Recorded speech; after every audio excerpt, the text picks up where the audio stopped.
نہیں دی گئی مزید اس کو دیا، پھر بھی نہیں ہوا. پھر اس کے بعد وہ لامحدود ایکسٹینشن دے دی. اور یہ تاریخ اسکروٹنی آڈٹ 3 سال ہو گئے، مطلب اسکروٹنی ایک اکاؤنٹ کی مکمل نہیں ہوئی. اب کی وجہ کیا ہے؟ جب اسکروٹنی کا مشکل ہوگا تو اس وجہ سے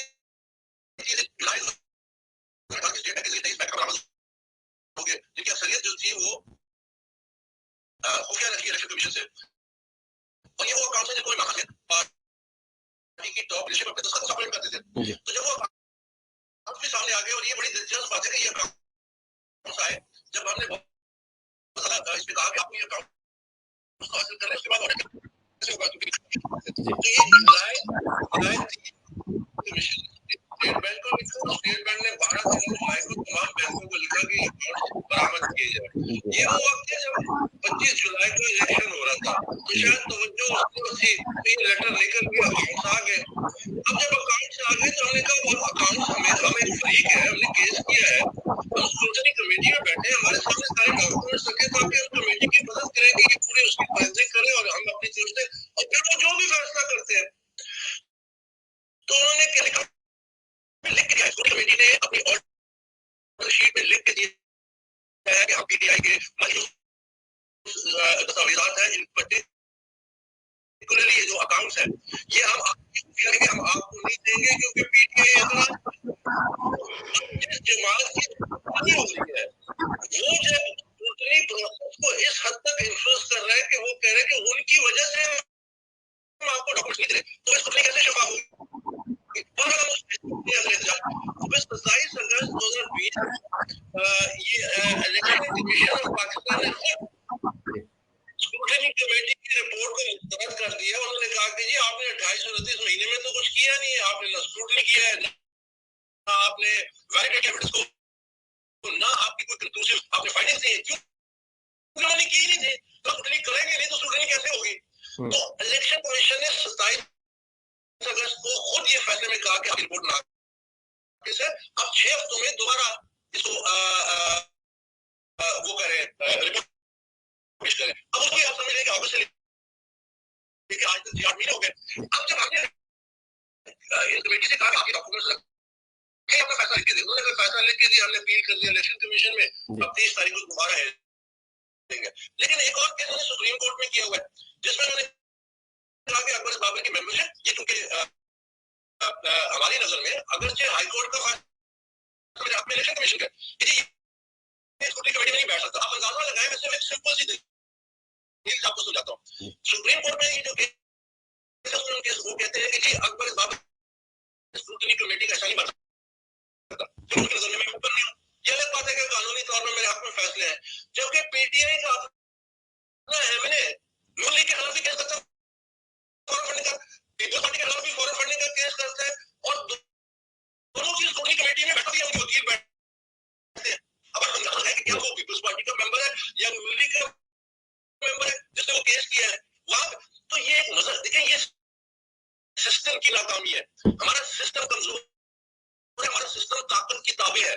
جب تک سسٹم اور آئینی اختیارات الیکشن کمیشن کے بہت زیادہ لامحدود ہے، اگر اسے ایکسرسائز نہیں کریں گے تو وہ کیسے وہ کریڈیبلٹی پبلک میں ان کی بنے گی؟ اسی لیے ہم کہتے ہیں کہ بھائی کمیٹی سے آپ تمام ڈاکومنٹس لیں، الیکشن کمیشن کو ڈیلی بیسس پہ دیکھیں، اور جو انویسٹیگیشن کرنی ہے وہ کریں گے. انویسٹیگیشن تو ہوئی نہیں، تو یہ معاملہ وہیں پہ پھنسا ہوا ہے. اور اس کی بڑی وجہ یہ ہے کہ یہ ہمارا یہ جو ادارے ہیں یہ فعال نہیں ہے پوری طور پہ، یہ طاقت کے تابع ہو جاتے ہیں، جس کی وجہ سے پھر اللہ کیسے نہیں ہوتے. اور جس کی مثال 6 سال سے بھی زیادہ ہو گیا اب یہ معاملہ چل رہا ہے، اور یہ کام ہے جو ہم نے ان کو تجویز دی. ہم نے کہا جی آپ پی ٹی آئی کے تمام ڈاکومنٹس دیجیے، ہم آپ کو 4 دن اپنی آپ کو اپنی فائنڈنگ دے دیں گے، آپ اس کو تسلیم کریں، مسترد کریں، وہ آپ کا اختیار ہے. لیکن کم از کم معاملہ تو آگے بڑھے گا. اب دیکھتے ہیں کہ یہ الیکشن کمیشن 36 تاریخ کو ہے اس میں کیا فیصلہ کرتے ہیں ڈاکومنٹس کے حوالے سے کہ کیا وہ ہمیں، کیونکہ ہم ایک فریق ہے، ہم نے کیس کیا اور ہم سے ڈاکومنٹ چھپائے جا رہے ہیں، اور پھر ٹی او اور کمیٹی کہتی ہے کہ اسکروٹنی دونوں فریق کے سامنے ہوگی. تو جب آپ نے ایک فریق کی آنکھوں میں پٹی باندھ دی تو وہ آپ کی کیا مدد کر سکتا ہے, وہ کیسے ٹوٹنے میں مدد کر سکتا ہے؟ تو یہ بڑا مخصوص معاملہ ہے, لیکن میرے پاس اور کوئی راستہ نہیں ہے. میں یہ جو جنگ لڑ رہا ہوں یہ بہت بڑی جنگ ہے, اور اس میں میڈیا کو شکریہ ادا کرنا چاہتا ہوں کہ میڈیا نے جس طرح ساتھ دیا, باوجود اس کے بہت ساری کرتنیں ہیں, ڈپریشنز ہیں, رکاوٹیں ہیں, کیونکہ بہت بڑی جنگ ہے. اگر اس جنگ میں کامیاب ہوگا, جو انشاءاللہ میں ہوں گا, اور انہیں اداروں سے فیصلہ ہوگا, تو ہم ایک سیاسی جماعت کو مثال بنائیں گے کہ اس نے اپنا احتساب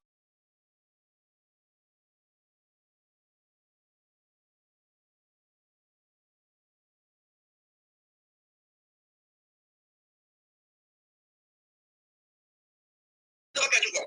میں عمران خان کے راستہ چناؤ ناکام ہو چکا ہے, یہ فیل, اس کو ہی ہیز ٹو گیو وے, اس نے راستہ دینا ہے, اور یہ پارٹی ہم نے دوبارہ اس کو نظم کرنا ہے. یہ ہمارا عہد ہے جب تک ہم زندہ ہیں, اور انشاءاللہ اس میں کامیاب ہوگی. اچھا, جو آپ نے میسج دے دیا, لیکن ویسے ایک چھوٹا سا ہائپوتھیٹیکل کوسچن ہے, اس کو بڑا مختصر آپ جواب دے سکتے ہیں کہ جیسے کسی کیس کو لٹکانا ہو تو وکیل چینج کر دیتے ہیں کسی ایسے موڑ پہ جب کوئی فیصلہ آنے والا ہو, تو یہ نہ ہو کہ الیکشن کمیشن کا کوئی رڑن تختہ کر دے تو آپ کا کیس ہی لٹک جائے. دیکھیں, الیکشن کمیشن ایک آئینی ادارہ ہے. جو عمران خان نے ادارے یا ان کی وزیروں نے جو پریس کانفرنس کی ہے, میں 7 سال سے الیکشن کمیشن آف پاکستان کے سامنے کھڑا ہوں. میں نے کبھی بھی الیکشن کمیشن کو اس طرح ان کی جو کریڈیبلٹی ہے اس طرح اس کی تجزیہ, اور وہ بھی وزیر اعظم 2 مہینے جنوری 20 اسی سال وہ وانا میں کہتے ہیں ہمیں تو کچھ چھپانے کے لیے نہیں ہے. اب جو الیکشن کمیشن بالکل صحیح ہے, ہمیں پورا اس پہ اعتماد ہے, اور 2 مہینے بعد وہ اسی الیکشن کمیشن کی تجزیہ کرتا ہے اور کوئی نوٹس نہیں لیتا. میں نے دوستوں سے کہا کہ یہ تو سپریم کورٹ کا نوٹس ہے کہ ایک آئینی ادارے پہ حملہ ہے, یہ ہمارے آئین پہ حملہ ہے. اگر آپ انڈیویجول ہیں یا ایون پالیٹکس میں ہیں تو آپ تھوڑا بہت کیسوں سے, لیکن یہ chief executive of the country, آپ کیسے ایک آئینی ادارے پہ حملہ کر سکتے ہیں؟ آپ کیسے کر سکتے ہیں؟ اور پھر اس ادارے پہ جہاں پہ وہ ملزم کے طور پہ ہے, یہ تو اسپیشل آف جسٹس میں بھی آتا ہے کہ آپ انصاف کے ساتھ رکاوٹ بن رہے ہیں, آپ اس کو پریشرائز کر رہے ہیں, آپ اس کو کہہ رہے ہیں کہ جی آپ یہ ریزائن کریں. یہ آج تک مجھے نہیں سنا جو کچھ ہو رہا ہے, لیکن ہم آپ کھڑے مقابلہ کریں. سر ریسٹ ایشور کہ آپ کیس عدالت کے فیصلے کے تحت جو مرضی آئے, لیکن آپ عوام کی نظر میں, دنیا کی نظر میں آپ کیس جیت چکے ہیں, اور آپ نے جو کمٹمنٹ دکھائی, ذرا سی لگزش نہیں دکھائی, کوئی آپ پہ یہ بلیم نہیں لگا کہ آپ اسٹیبلشمنٹ کی طرف سے آئے ہیں, کیا ہے ایک اکیلا اکبر شیر بابر, اس سب پہ ایسا بھاری ہوا کہ ایسا نظریہ لایا کہ اب انسپائریشن ایک تاریخ بن گئی ہے نا. آپ ایک کیس نہیں ہے, آپ ایک تاریخ بن چکے ہیں کہ اکبر ایک شیر بابر بھی ایک زمانے میں آئے تھے تو وہ یہ کر کے تھے. یہ آپ اب کتابوں میں افسانوں میں یہ تاریخ میں سیاست میں یہ آپ کا نام یہ سنہری روپ سے نظر آئے گا لوگوں کو. بہت شکریہ سر, اپنا بہت خیال رکھیں. تو انشاءاللہ افتخار صاحب سے آخری ایک سوال ہوتا ہے اگر وہ آ جاتے ہیں. جزاک اللہ sir, thank you, thanks for great time جی. اور یہ تھے جناب اکبر ایس بابر صاحب. میرے خیال میں جب ان کی مجھے پتہ ہے آواز نہیں سی آ رہی تھی, لیکن میں نے سمجھا ایک رسپیکٹ ہے اور کچھ باتیں کرنے کی سمجھ آئی تو چلے میں دہرا دوں گا. ہو سکتا ہے میری آواز صحیح نہ آ رہی ہو. اس پہ ہوتا ہے کہ جب جتنے گیسٹ آ جائیں تو اسی حساب سے پھر سسٹم کرتا ہے, کوئی ایسی بات نہیں ہے. تو ایک کارکن کی حیثیت سے میں افتخار صاحب کو کوشش کرتا ہوں اگر آ جاتے ہیں, کیونکہ وہ پہلے 2 پروگراموں میں تھے اور انہوں نے مجھے ٹیکسٹ کیا کہ ہی اسٹارٹ.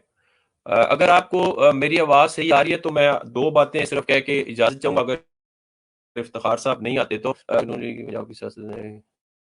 اچھا, یہ سوالات میں چاہوں گا کہ اپنے کوشش کرتے ہیں. مجھے کوئی دوست یہ بتا دے کہ میری آواز صحیح آ رہی ہے, اگر نہیں آ رہی تو بتا دے, ورنہ پھر جو ہے نا میں آپ کا بھی وقت نہیں ضائع کرنا چاہتا ہوں.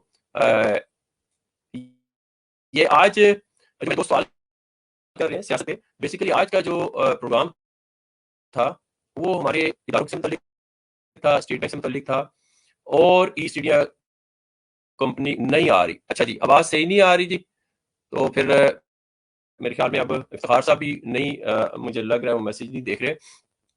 تو چلیں انشاءاللہ کچھ دن بعد پھر حاضری ہوگی، اور اسی طرح آپ لوگوں کے لیے ہم کوشش کریں گے کہ اوورسیز میں پاکستان کے جو بھی بہترین سیاستدان ہیں، صحیح آ رہی ہے، صحیح آ رہی ہے، اچھا صحیح آ رہی ہے آپ کے، اچھا ایک دوست کہہ رہے ہیں صحیح آ رہی ہے اور ایک کہہ رہے ہیں نہیں آ رہی. اب چلے کسی کو آئی ہو کسی کو نہیں، چلے کوئی بات نہیں، ایسا ہی ہے. مجھے لگتا ہے اکبر بابر صاحب بھی وہ فارن فنڈنگ کے سے مستفید نہیں ہوئے، اسی لیے وہ بھی سادے ہیں ابھی تک، یقین کریں کہ ان کے پاس یہ سسٹم بھی نہیں چل رہا تھا. افتخار صاحب بھی اپنی کورونا کی کووڈ کے دنوں میں بھی پاکستان کے لیے یقین کریں وہ دکھ کی اور وہ طرح کی باتیں کرتے رہے میرے ساتھ، تو مجھے بڑا آنر ہے کہ وہ اس طرح کی باتیں کرتے رہے ہیں.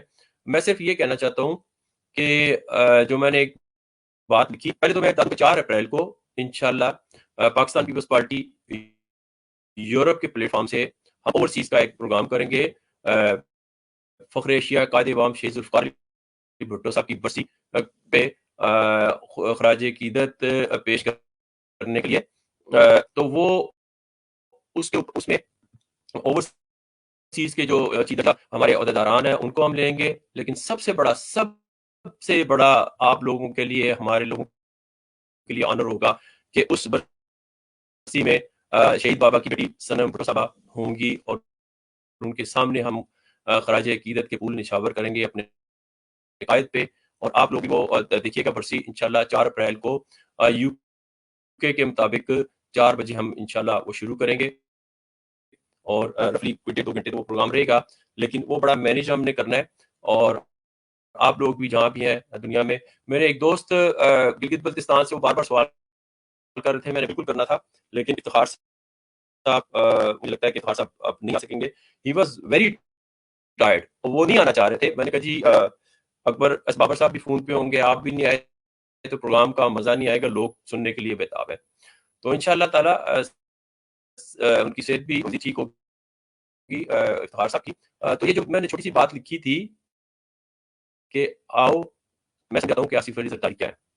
دیکھیں جب بی بی شہید نے جنم شرف کے ساتھ مذاکرات کیے تھے نا، اس وقت لوگوں نے، میڈیا نے بڑی طنز کی تھی، بڑے تکلیف دہ مراحل سے ہم گزرے تھے، کارکن بھی ریجیکٹڈ ہوا تھا. لیکن آج دیکھ لیں کہ وہی جمہوریت ہے، اسی مذاکرات پہ اس کی وردی بھی اتری، آگے بڑھے، پھر استعفیٰ بھی دیا. تو یہ جمہوریت کو آسان نہیں ہوتی کہ بٹن پریس کر دیں تو آپ کو کچھ فوراً وہ مل جائے گا.